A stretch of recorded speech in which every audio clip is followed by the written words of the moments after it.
Hola oyentes de Radio Sefarad, hoy abrimos las noticias de una manera singular y urgente porque a ultimísima hora hemos sabido de que el primer ministro en funciones de Israel, Benjamín Netanyahu, ha sido finalmente imputado por el fiscal general de Israel, Avichai Mandelblit, por soborno y fraude, y queríamos hablar con alguien que esté ahí en ese país y que suele colaborar con nosotros, como Jacob Israel. ¿Qué tal, Jacob? Muy bien. Ahora mismo con trabajo. Pero bueno, un trabajo que no nos gustaría ni haber empezado a hacer, pero bueno, por desgracia parece ser que sí. Se confirma lo que ya además desde hace muchos meses nos temíamos, que es que por primera vez en la historia de Israel se procesará a un primer ministro por 3 casos. El primero los nombres son muy originales: el caso 4000, que es por soborno; el caso 1000 y 2000 por fraude y abuso de confianza.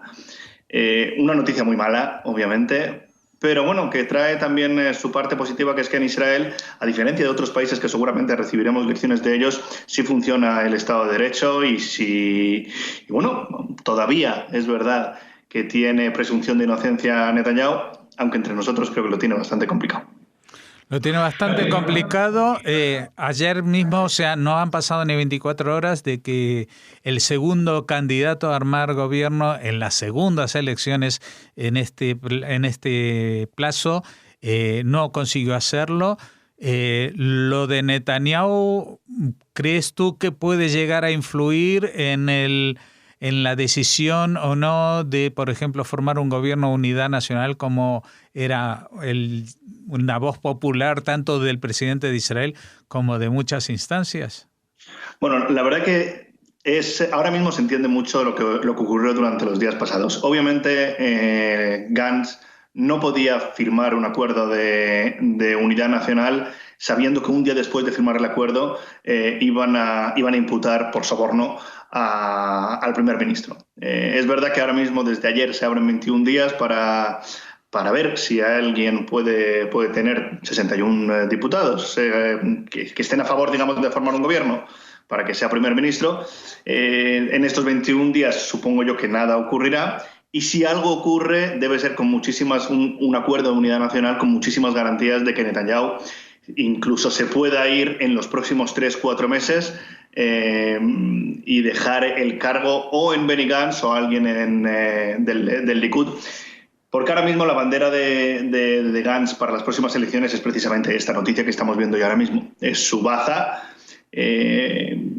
Yo personalmente dudo mucho que vaya a funcionar, porque sabíamos desde hace muchos meses, desde las primeras elecciones en abril, después en septiembre, que Bibi iba a ser imputado, y los resultados del Likud no fueron especialmente malos. Así que dudo mucho que la cosa cambie en las próximas elecciones.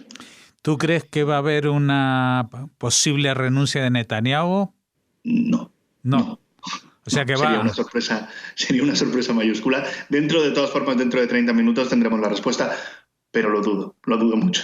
Bueno, los oyentes de Radio Sefarad saben que nosotros no podemos estar emitiendo al momento de lo que está pasando, así que cuando escuchen esto quizás ya se sepa qué es lo que ha dicho Netanyahu en esta comunicación que va a tener, esta rueda de prensa que va a tener de aquí a unos pocos minutos de lo que estamos grabando, pero vamos a tener que fiarnos de la intuición de Jacob Israel, al que agradecemos, que lo hemos sacado de un momento en que está también él muy atareado, con mucho trabajo, justamente para explicar lo que está pasando ahora mismo a nivel político en Israel. Muchas gracias, Jacob, por habernos atendido, y a los oyentes, ahora sí que entramos o volvemos a las noticias normales que habíamos grabado hasta hace unos momentos. Muchas gracias a vosotros. Hola oyentes de Radio Sefarad y bienvenidos a estas noticias de hoy que comenta Jorge. ¿Qué tal? ¿Qué tal, Alejandro? Estos son los titulares. Expira el plazo para formar gobierno y en 3 semanas Israel puede verse abocado a unas terceras elecciones generales.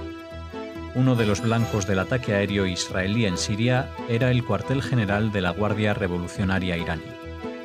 Holanda corta las ayudas económicas a la autoridad palestina a raíz de los salarios a los terroristas presos en Israel. El presidente israelí convoca un foro mundial sobre el Holocausto al que acudirán mandatarios de todo el mundo.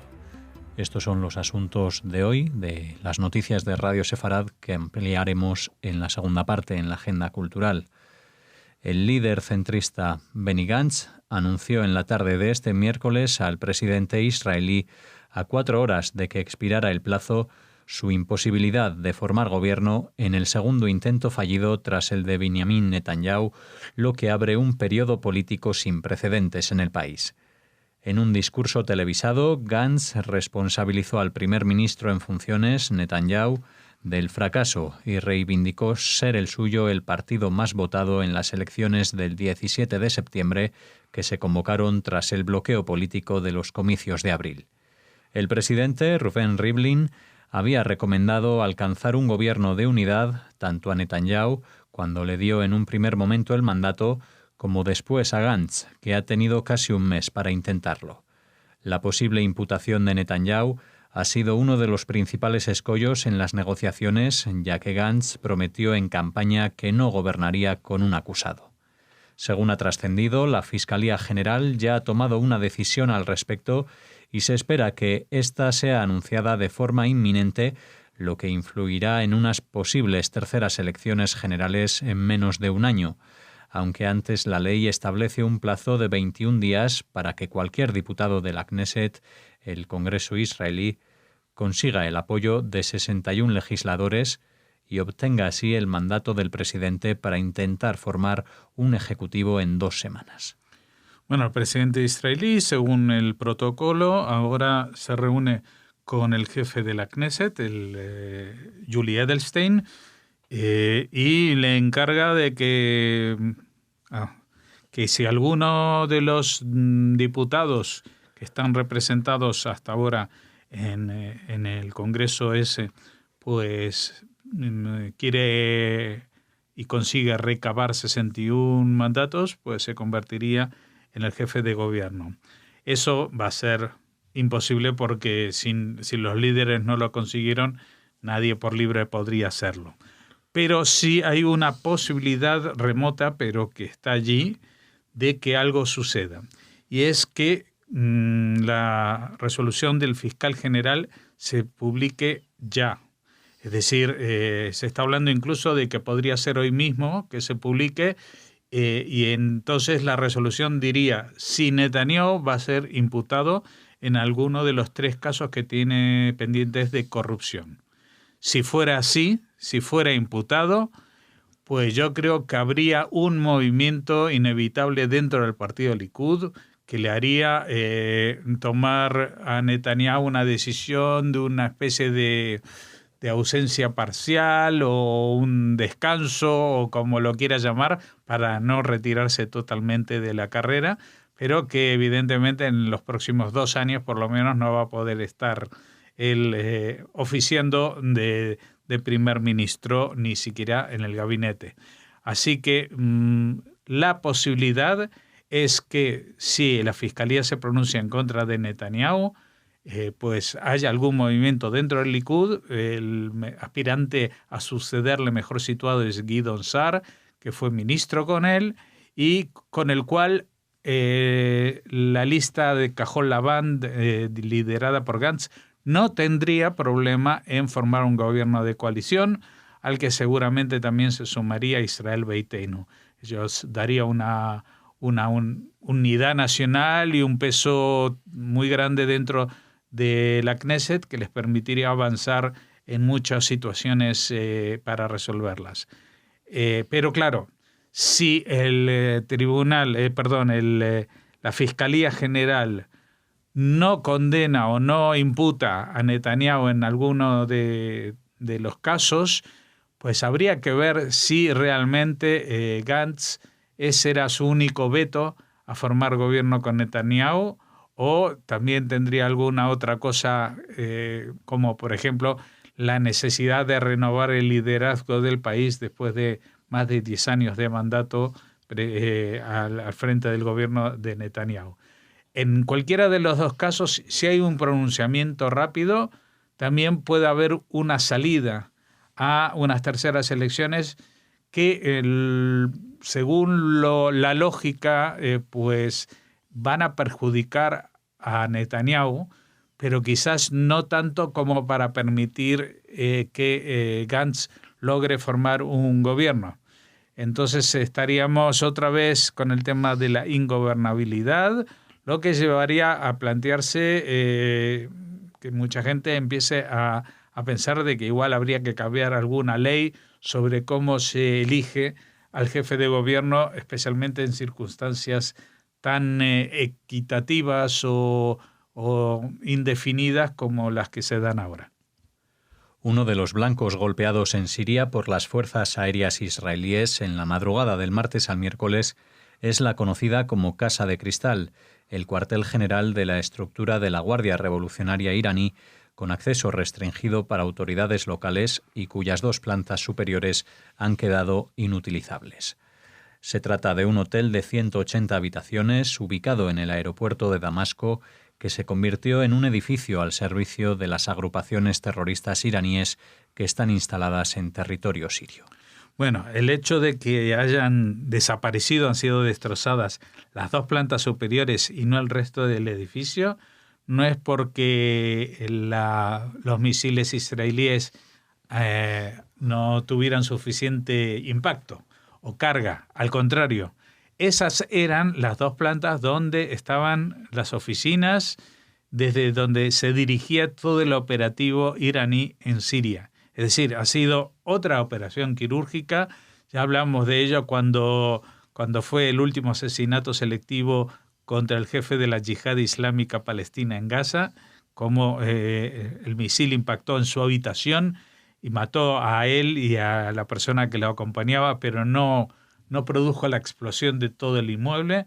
Algo parecido ha sucedido con este hotel y pues es algo más que agregar a la diferencia entre este ataque y todos los anteriores que Israel ha cometido contra Hezbollah y en general más bien contra los iraníes representados en Siria. Es decir, porque siempre se habían hablado de operaciones, de encubiertas, o que Israel no reconocía del todo y tal. Ayer vimos cómo reconocía este ataque y aparte cómo fueron directamente a la cabeza de la serpiente, como se le dice. Es decir, lo que es el mando general de las fuerzas iraníes. Hasta tal punto esto era el mando general de los iraníes que ni siquiera los sirios, ni siquiera el ejército sirio que está allí, evidentemente cerca de esto es en el aeropuerto de Damasco, se supone que esa zona está custodiada, imaginemos que es un gobierno, un ejército que está en una guerra civil, es decir, que está muy fuertemente armado y muy jerarquizado y sin embargo a ellos no se les permite entrar en las instalaciones iraníes. Hasta tal punto es la dependencia que tiene Siria del régimen de los ayatolás. El gobierno de Holanda ha cortado los fondos destinados a la Autoridad Palestina a raíz de los salarios que esta entidad con sede en Ramallah paga a los terroristas presos en Israel. El recorte fue anunciado durante las discusiones para el presupuesto anual del Gobierno de los Países Bajos.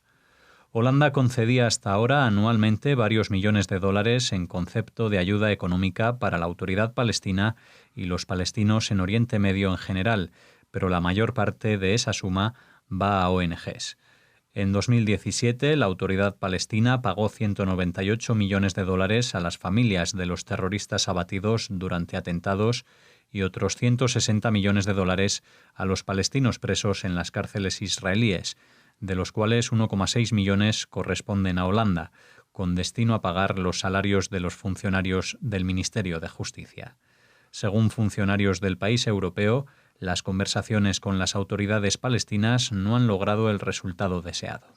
El resultado deseado era decir que le dieran alguna seguridad, algún aval de que las ayudas se iban a usar y que se estaban usando no para lo que declaraban los palestinos, sino que en realidad se estaban usando para esto, para pagar a terroristas convictos, confesos y encarcelados.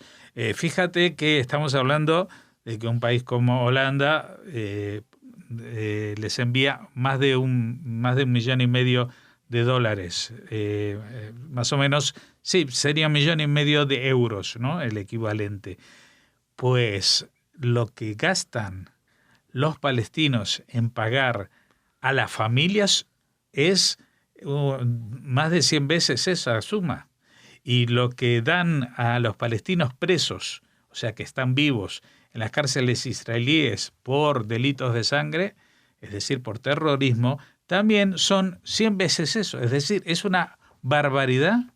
La economía palestina se basa en castigar al pueblo, en, por ejemplo, mantener la situación de emergencias, podríamos decir, o de miseria en los campos de refugiados palestinos, porque muchas veces se hablan de los que hay en Líbano, en Siria o en Egipto, pero los campos de refugiados palestinos también hay muchos campos que están en Cisjordania, y esos campos de palestinos, ellos están allí recibiendo ayuda para mejorar la vida, y en vez de dedicarse a eso, les interesa mucho más conservar la situación de miseria para crear ese ambiente hostil hacia Israel y el mundo judío, echándoles la culpa de sus miserias, y en cambio el dinero se utiliza, si no es para engrosar las arcas personales, para pagar, subvencionar a los terroristas. Lo que están dando es un mensaje muy claro.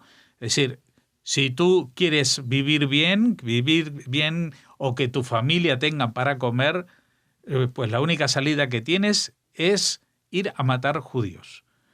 Evidentemente esto es inconcebible y es inadmisible, pero a pesar de los llamamientos, pues recién creo que Holanda es el primer país europeo que se ha planteado el recorte de estas ayudas económicas. En España estamos muy lejos de esto, al contrario, yo tengo casi la certeza de que si hay un gobierno como el que se está formando bajo el paraguas de un gobierno progresista, pues lo que van a hacer es incrementar estas ayudas de forma indiscriminada, es decir, se las damos a los palestinos y que los palestinos hagan lo que quieran con ellas, es decir, subvencionar el terrorismo, fomentar el terrorismo, incitar a la muerte de los judíos, que de otra manera también se puede decir antisemitismo. Este 27 de enero próximo se cumplirán 75 años de la liberación del campo de exterminio de Auschwitz. La fecha ha sido adoptada internacionalmente como Día en Memoria del Holocausto y los crímenes contra la humanidad. Por este motivo, el presidente israelí ha convocado para el 23 de enero de 2020 el quinto Foro Mundial del Holocausto en el Museo Yad Vashem de Jerusalén, al que ya han confirmado su asistencia Putin, Macron y otros mandatarios mundiales, entre ellos el presidente alemán Frank-Walter Steinmeier, el italiano Sergio Mattarella y el austriaco Alexander Van der Bellen, bajo el lema «Recordamos la Shoah, combatimos el antisemitismo». Según los organizadores, el auge de esta lacra social actualmente provoca que la conferencia sea más relevante que nunca. Sí, y uno también se plantea, por lo menos yo me planteo, es decir, la conmemoración del tema del Holocausto, los crímenes contra la humanidad, la lacra del antisemitismo, ha ido increyendo desde la Segunda Guerra Mundial. Por ejemplo, la institución de este Día Internacional del 27 de enero es cosa de los últimos 20 años en Naciones Unidas. Las iniciativas para la educación hacia el Holocausto, también las películas, la educación, los libros, etcétera, etcétera, cada vez hay más centrados en reflejar lo que fue el Holocausto y lo que es el antisemitismo. Pero, sin embargo, estamos obteniendo el efecto contrario. No estoy diciendo de que haya que quitar todo esto. No ese es el tema. El tema es que quizás para cuando se habla de antisemitismo no se puede enfocar solamente como un problema de educación. Es decir, que si a los chicos en las escuelas se les cuenta cómo fue la Segunda Guerra Mundial y se les hace leer determinados libros y ver determinadas películas, eso va a solucionar algo. Pues no es así, porque hay una desviación política nuevamente que responde a un patrón clásico de encontrar un chivo expiatorio hacia los problemas de las sociedades y se acuden a los chivos expiatorios clásicos. Es decir, nadie va ahora a inventar un nuevo diablo, sino que se recurre a los más antiguos y más ancestrales, porque esos son los que apelan a los sentimientos y a los instintos más bajos de la sociedad, y no al intelecto. Esto yo creo que hay que suplirlo o intensificar esta lucha con el antisemitismo, no solamente con declaraciones, sino con hechos. ¿Cómo se haría? Pues yo creo que el camino está en intensificar los apartados judiciales que hacen referencia a este tema. Es decir, que los códigos civiles de los distintos países europeos tienen que condenar de forma más explícita este tipo de conductas y encuadrarlas dentro del ámbito criminal y no solamente como faltas, y escudándose en la libertad de expresión y todo eso. Me parece que vamos mal encaminados por ahí. Y también una mayor vigilancia, una mayor inteligencia de los servicios y fuerzas de seguridad del Estado, porque esto no es un problema solo de educación, sino que es un problema de seguridad para los habitantes judíos del continente europeo y no europeo, porque esto ya no está solamente circunscrito a Europa. Pero dado que estamos hablando del aniversario del Holocausto, este sí que fue un fenómeno europeo y por lo tanto este tendría que ser también el momento de anunciar medidas en la Unión Europea, en los distintos países, en los países occidentales, etcétera, etcétera, para combatir el antisemitismo no solo de palabra, también con hechos y admitiendo definiciones más amplias del antisemitismo. Es decir, el antisemitismo no solamente cuando se ataca una sinagoga o un señor vestido con una indumentaria que le hacen visible como judío. También tiene que aplicarse a todos los hechos antisemitas que van encubiertos de otra manera como antisionismo y antiisraelismo. Lo que no quiere decir, porque aquí ya lo repetimos muchas veces, que no haya críticas válidas al Estado de Israel, pero no una crítica que deslegitimice el derecho de los judíos a tener un propio país, un país reconocido e impulsado por las propias Naciones Unidas. Así cerramos esta primera parte de las noticias que terminan. Hasta la próxima semana, Jorge. Hasta entonces, bueno, Shabbat Shalom.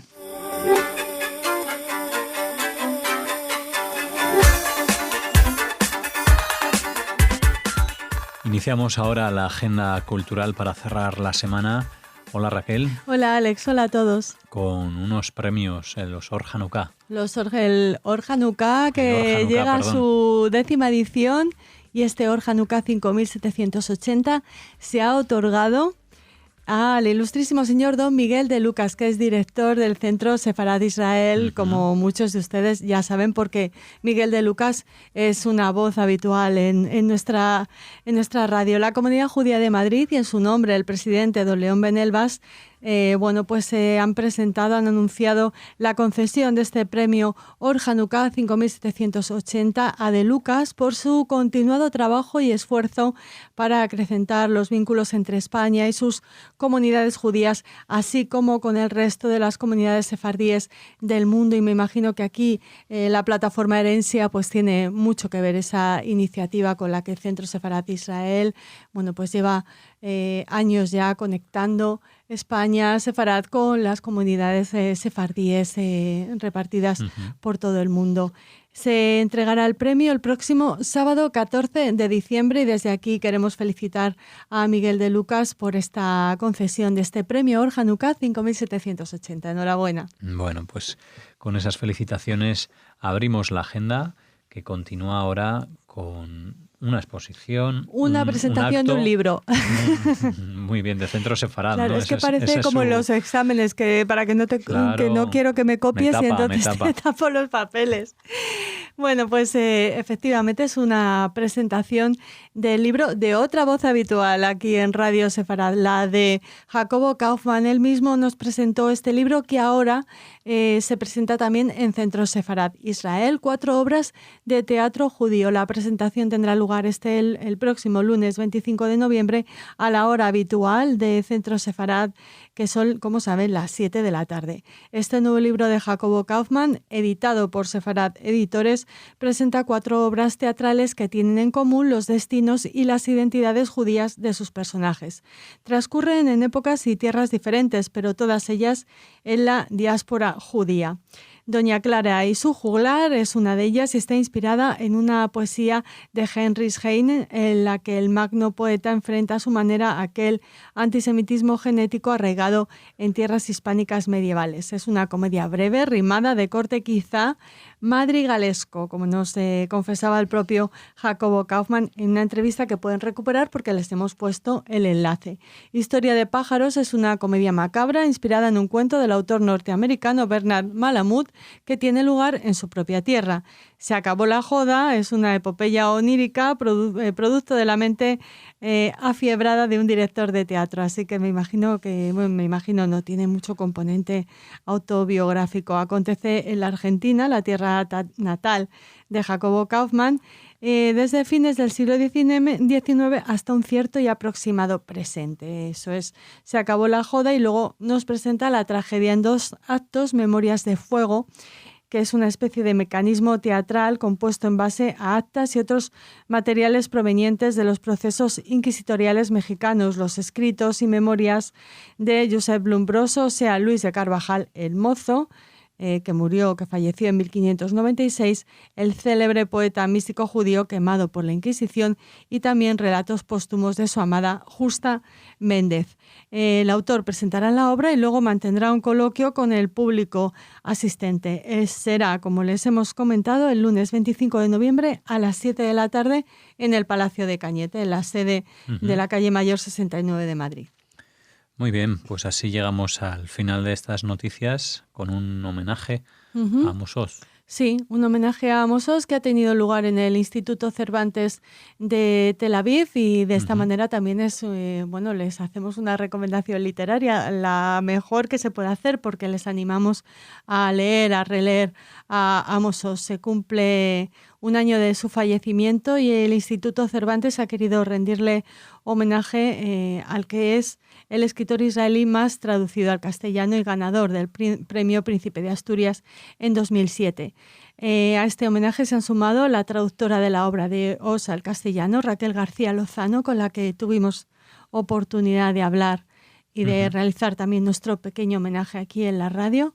También el ex parlamentario Yossi Beilin y Mina Bail, que es la presidenta de la Asociación Israelí de Escritores en Lengua Castellana. Se produjo este homenaje, se realizó tanto en hebreo como en español y desde aquí felicitar al Instituto Cervantes por esta iniciativa.